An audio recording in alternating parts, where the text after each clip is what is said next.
Okay doctor સાહેબ, આપણે લોકોની વાત કરી, પેશન્ટની વાત કરી, આપના રૂટીનની વાત કરી, આ બધાની અંદર આપ પણ એક હ્યુમન જ છો અને આપને પણ રિલેક્સેશનની જરૂર હોય છે. મોટિવેશનની તમે મને ઓલરેડી વાત કરી, પણ રિલેક્સેશનની પણ જરૂરત હોય છે. તો આવામાં આપ કેવી રીતના પોતાની જાતને હીલ રાખો છો અને તમે શું શું એક્ટિવિટીઝ આખા દિવસ દરમિયાનમાં કરો છો? અગેન મેં તમને મારા લાઈફની ફિલોસોફી જે છે કે ભાઈ કેટલું જીવવું ઇઝ નોટ ઇમ્પોર્ટન્ટ, કેવું જીવવું ઇમ્પોર્ટન્ટ છે.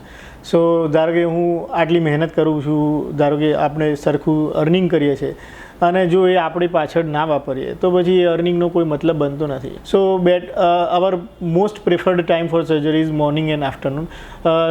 એના પછી સવારે અને સાંજે અમે ઓપીડી જોતા હોય છે. ઇવન મતલબ કે my favourite game is cricket. Right now also I am playing cricket 3 to 4 days a week, જેમાં મોસ્ટલી બધી નાઇટ ટુર્નામેન્ટ્સ હોય છે કે ભાઈ રાત્રે ઓપીડી પત્યા પછી ઘરે જઈ અને બચ્ચા પાર્ટી બધી સૂઈ જાય, એના પછી 10 વાગે અમારી મેચ ને એ બધું ચાલુ થતું હોય. એટલે જોડે સેટરડેની ઇવનિંગ ઓપીડી ઓફ કરી દીધું, એટલે સેટરડેમાં આફ્ટરનૂન પછી કોઈ ઓપીડીઝ ના હોય. Emergency we have to address it, right.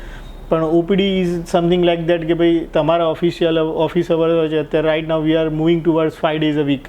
So I am also quite like to balance my life between profession and personal, કે ભાઈ છોકરાઓ જોડે બી રમીએ, પર્સનલ જે આપણને ગમતું હોય ક્રિકેટ કે ચેસ કે વોટ એવર એમાં બી જઈએ, સ્પિરિચ્યુઅલી બી જઈએ. સો બધું એ તો લાઈફ છે, એટલે જેમ પેશન્ટની લાઈફ માટે વિચારે છે એમ આપણી લાઈફ માટે બી વિચાર્યું.